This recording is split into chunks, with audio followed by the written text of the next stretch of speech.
بسم الله الحمد لله وحده والصلاة والسلام على من لا نبي بعده أما بعد فأعوذ بالله السميع العليم من الشيطان الرجيم من نفخه ونفثه وهمزه وإذا قيل لهم لا تفسدوا في الأرض قالوا إنما نحن مصلحون ألا إنهم هم المفسدون ولكن لا يشعرون صدق اللہ العلی العظیم ونفعنی وإیاکم بالذکر الحکیم۔ اللہ تبارک تعالیٰ نے سورہ بقرہ کی اس آیت مبارکہ میں یہ دو آیتوں میں ارشاد فرمایا ہے۔ آیت نمبر 11 اور 12 انشاءاللہ اس کا ترجمہ سنتے ہیں اور سمجھتے ہیں۔ اللہ تعالیٰ فرماتا ہے کہ جب ان لوگوں سے یعنی منافقوں سے کہا جاتا ہے، چونکہ منافقوں کا بیان چل رہا ہے، تو جب ان سے کہا جاتا ہے کہ زمین میں فساد نہ کرو، جسے کہتے ہیں مسچیف، تو یہ کہتے ہیں نہیں، ہم تو زمین میں امن پھیلانے والے ہیں، اصلاح کرنے والے ہیں، بہتریاں کرنے والے ہیں۔ اللہ تعالیٰ کہتا ہے لیکن یقیناً انڈیڈ یقیناً یہی ہیں فسادی، یہی ہیں کوئی انکویسچنبلی، ٹھیک ہے نا، انڈاؤٹڈلی کوئی شک نہیں ہے کہ یہی ہیں اصل فسادی، کرپشن پھیلانے والے، لیکن یہ ان کو اس چیز کا احساس نہیں ہے کہ اصل میں یہ کرپٹ خود ہیں۔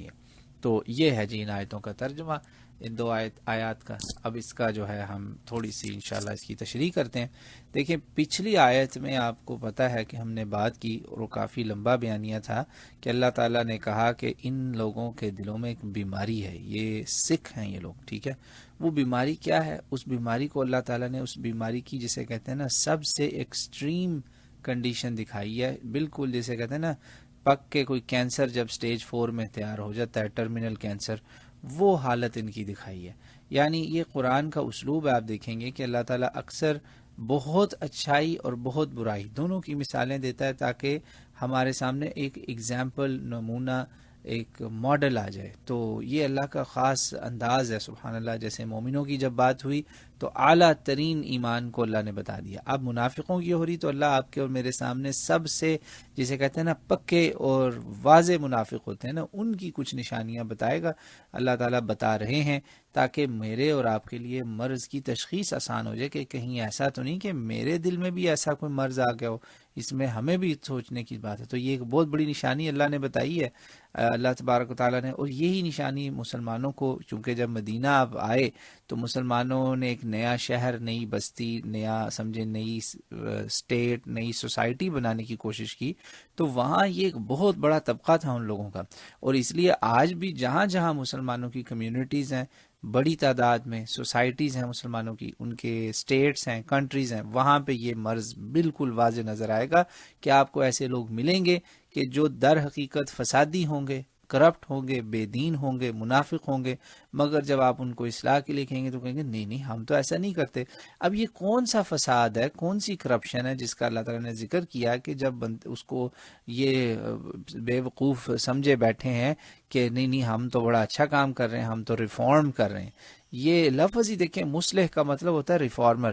تو اب آپ کے سامنے ہی ہے، مسلمانوں میں ایسے لوگ ہیں جو کہتے ہیں جی ریفارم کرو، اسلام کو بدلو، یہ پرانا ہو چکا ہے، یہ کرو۔ یہ ریفارمر کا نعرہ لگانا ہی جو ہے نا، یہ بڑا خطرناک لفظ ہے۔ ہاں یہ مسلمان کو کوشش کرنی چاہیے کہ جو کچھ ہمارے پاس دین میں موجود ہے اسی کو لے کے اگر ہم اپنی اصلاح کریں تو وہ والی ریفارم غلط نہیں ہے، اسے کہتے ہیں احیاء، ریوائول۔ یہ جو ریفارم جو یہ سمجھ رہے ہیں نا، یہ اصل میں ریفارم نہیں ہے، یہ اصل میں فساد ہے بہت بڑا۔ یہ کیسا فساد ہے؟ اس فساد کو دنیا جہان کی آپ تفسیریں اٹھائیں گے نا تو اس میں سے سمجھیں 3 باتیں ہیں جو میں آپ کے سامنے نچوڑ رکھ رہا ہوں، خلاصہ کلام کہ وہ فساد کیا ہے۔ فساد نمبر 1 یہ ہے کہ دل میں نفاق آ چکا ہے، منافقت ایک جسے کہتے ہیں نا ڈاکہ پڑ چکا ہے ایمان پہ، اور بندے کو وہ ریئلائز نہیں ہو رہا، ٹھیک ہے۔ ایک تو یہ ہے فساد۔ دوسرا فساد یہ ہے کہ بندہ وہ سمجھتا ہے کہ میں یہ ایکسٹریم لیول کے فساد کی بات کر رہا ہوں کہ یعنی پہلا فساد تو یہ تھا نا کہ یہ اس میں بندہ ایمان اس کا خراب ہو چکا ہے اور اس منافقت میں وہ داخل ہو چکا اور اس کو اندازہ ہی نہیں، اللہ کے گناہ کر کر کے، اللہ کی نافرمانیاں کر کر کے دل بالکل سیاہ ہو گیا، اس پہ دھبے پڑھ پڑھ کے پردے پڑ گئے۔ ایک تو یہ ہو گیا فساد۔ اس سے بڑا کیا فساد ہوگا کہ بندہ اپنے رب کے ساتھ ہی اپنی روح کی جو ہے نا رب سے جنگ شروع کر دے۔ دیکھیں نا، روح امر ربی تھا، میں نے اس کی اللہ تعالیٰ کی مخالفت میں جب روح کو لگایا تو روح بے چین ہو جائے گی۔ تو اس لیے آپ دیکھیں گے کہ منافق لوگ جو ہوتے ہیں نا، ان کو سکون نہیں ملتا، ان کی زندگیوں میں بے سکونی ہے، ان کو ان کی روح میں اطمینان نہیں، کیونکہ دیکھیں روح اللہ کے پاس سے آئی اور میں نے اس کو مجبور کر دیا وہ کام کرنے پہ جو روح کی نیچر کے خلاف تھا، ٹھیک ہے نا۔ تو یہ ایک بڑا اسٹیٹ آف کنفیوژن والی حالت ہو جاتی ہے۔ اچھا، دوسرا فساد یہ ہوتا ہے کہ یہ لوگ سمجھتے ہیں کہ ہم جو ہے نا مسلمانوں سے کچھ ان کے دلوں میں ایک نفرت سی آ جاتی ہے، تو یہ اس نفرت میں ولایت جسے کہتے ہیں نا، ایک ایسا رشتہ جسے کہتے ہیں پولیٹیکل لیول، غیر مومنوں سے، غیر اسلام والوں سے، غیر مسلموں سے، کافروں سے ایک ایسا پولیٹیکل الائنس بناتے ہیں جس سے مسلمانوں کا نقصان پہنچے۔ یعنی یہ بات اللہ کے نبی کے ساتھ ہوئی۔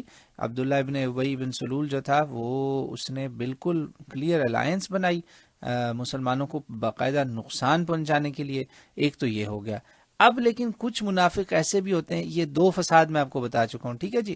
تیسرا فساد ایسا ہوتا ہے کہ جس میں بندے کو زعم ہو جاتا ہے، یعنی کہ وہ نہ تو یہ سمجھتا ہے کہ وہ منافق، اس کا دل میں نفاق آ چکا ہے، نہ ہی وہ بظاہر ضد میں کر رہا ہوتا ہے مسلمانوں کی ان کے غیروں کے ساتھ تعلق، اصل میں اس کو زعم ہو جاتا ہے۔ جی ہاں، ایسے بہت بڑی تعداد میں مسلمان آپ کو ملیں گے جو کہتے ہیں جی ہم پیس میکرز ہیں۔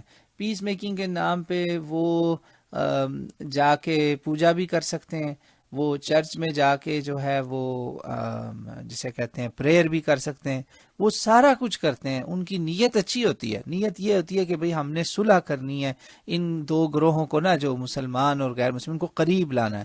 اب وہ قریب لانے کے چکر میں اپنا ایمان تباہ کر لیتے ہیں۔ دیکھیں، میں خود ذاتی طور پہ چرچ بھی گیا ہوں، سینیگاگ بھی گیا ہوں، یہودیوں کے جو ہیں کنیسے وہاں گیا ہوں، چرچ میں گیا ہوں، مگر اپنا موقف بیان کیا، ان کا موقف سنا، بات ختم۔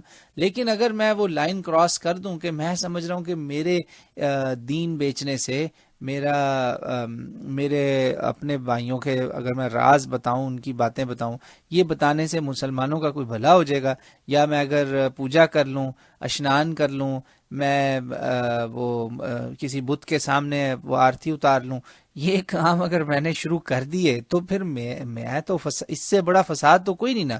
یہ فساد اسی کو کہتے ہیں، یہ عقیدے کا فساد ہے، کرپشن۔ یہ وہ والی کرپشن ہے کہ جس سے بندے کی روح اور جسد، یعنی باڈی اینڈ اسپرٹ، دونوں کو بڑا زبردست نقصان پہنچتا ہے۔ اس لیے دیکھیں، اللہ کے نبی کو جب یہ آفر کی گئی تھی نا، اللہ کے نبی سے زیادہ پیس میکر کون تھا؟ آپ نے تو بڑے بڑے قبیلوں کی اور قوموں کی جنگیں رکوائی ہوئی ہیں، اتنا آپ پیس میکر تھے نبی بننے سے پہلے ہی، نبوت جب اللہ نے آپ کو دی اس سے بھی پہلے۔ تو آپ صلی اللہ علیہ وسلم کو یہ آفر ہوئی تھی کہ آپ کچھ عرصہ ہمارے بتوں کی پوجا کر لیں، ہم آپ کے رب کی عبادت کر لیں گے، تو آپ ہمارے ساتھ اس میں کوآپریٹ کر لیں، ہم بھی آپ کے ساتھ کر لیں گے، اللہ اللہ خیر صلی اللہ۔ تو کتنی اچھی آفر تھی، مگر اللہ کے نبی نے کیا کہا کہ نہیں، یہ کمپرومائز والا دین اسلام نہیں ہے۔ آپ تم لکم دینکم ولی دین، ہے نا، تمہارے لیے تمہارا دین ہے، میرے لیے میرا۔ تمہیں اگر نہیں پسند اسلام تو ٹھیک ہے، تم اپنے پہ چلو، لیکن مجھے نہ مجبور کرو کہ میں تمہیں خوش کروں اور تم مجھے خوش کرنے کے لیے کرو۔ یہ اس قسم کا کمپیریٹیو ریلیجن، اس قسم کا انٹرفیتھ ڈائیلاگ بہت ڈیزاسٹرس ہوتا ہے، اس سے بڑا نقصان پہنچتا ہے۔ میں نے ایسے گھروں کو تباہ ہوتے دیکھا ہے جن کے بچے نہ وہ کرسچن رہے نہ مسلم رہے، نہ وہ ادھر کے رہے نہ ادھر کے رہے، جسے اب بڑا معافی چاہتا ہوں، محاورہ ہے یہ اردو زبان کا، جو لوگ جانتے ہیں اس محاورے کو، وہ ہے نا دھوبی کا کتا، نہ گھر کا نہ گھاٹ کا، نہ ادھر کا رہا نہ ادھر کا رہا۔ تو اس قسم کے جو مصلح ہونا ہے نا، دین بالکل اس کے خلاف ہے، بالکل۔ قرآن پاک آپ کو دیکھیں واضح بتا رہا ہے کہ یہ جو بندہ سمجھتا ہے نا کہ نہیں ہم تو اصلاح کر رہے ہیں، یہ وہ اس کو ایک زعم ہو گیا، یعنی ایک جسے کہتے ہیں نا اس کے دماغ میں یہ بیٹھ گئی یہ بات کہ یہ کوئی بڑا ہی میں اچھا کام کر رہا ہوں، ٹھیک ہے، بندہ اس کو بہت زور شور سے یہ کام کرتا ہے۔ تو حالانکہ وہ منافق ہو چکا ہوتا ہے. اللہ تعالیٰ میری آپ کی اس سے حفاظت کرے. 3 طرح کے فساد ہیں. یہ ایک فساد ہے اس میں نفاق کا، گناہوں کا، اتنے گناہ کہ وہ فساد ہی ہے زمین پر، روح کے ساتھ جسم کا فساد ہے، یعنی corruption of civil and body, civil mind and body ہیں جی.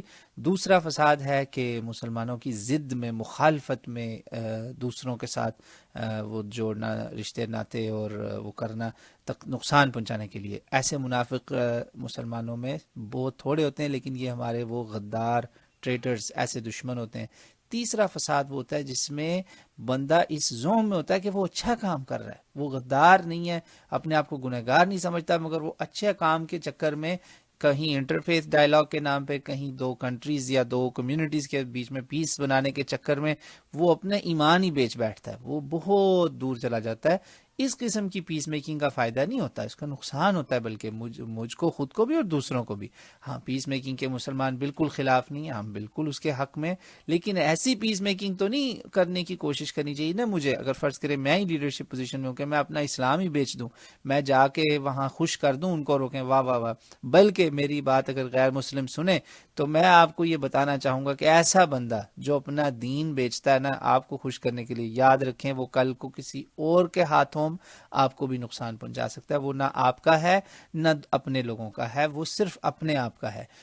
بے شک وہ یہ جان کے کر رہا ہے یا جہالت میں، اگنورنس میں کر رہا ہے. کیونکہ ایسے بندوں کو اللہ نے کہا ہے کہ در حقیقت یہ لوگ ماننے یا نہ مانے، در حقیقت 12ویں آیت میں یہ اس میں کوئی شک ہی نہیں ہے. اللہ کا مطلب ہوتا ہے undoubtedly، unquestionably، پھر indeed again، یعنی ڈبل ایمفیسس کہ نو کوشچن indeed، یہی فساد میں مبتلا ہو چکے ہیں، اپنا بیڑا غرق کر چکے ہیں، مگر ان کو ریئلائز نہیں ہو رہا. یہ اللہ تعالیٰ مجھے آپ کو اس سے محفوظ رکھے، مجھے آپ کو، آپ کے بچوں کو، ہر ایک کو اس قسم کے نفاق سے، منافقت سے، ہپوکریسی سے دور رکھے. کیونکہ یہ وہ منافقت، یہ وہ ہپوکریسی ہے جس کا اینڈ ڈس بلیف اور کفر میں ہے. قرآن میں اللہ تعالیٰ نے سورہ نساء میں اس کو کافروں کے ساتھ کمپیئر کیا ہے، اور ایکسٹریم اس کی جو سزا ہے، کافروں سے بھی زیادہ سزا بتائی گئی ہے سورہ نساء کے بالکل آخر میں 5ویں سپارے کے لاسٹ پیج پہ. تو اس کے دوسری آیتوں سے بھی اس کی سپورٹ کے اندر میں نے آپ کو آیات بتا دی ہیں.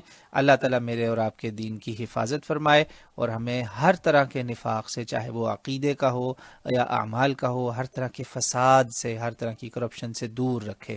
واللہ اعلم.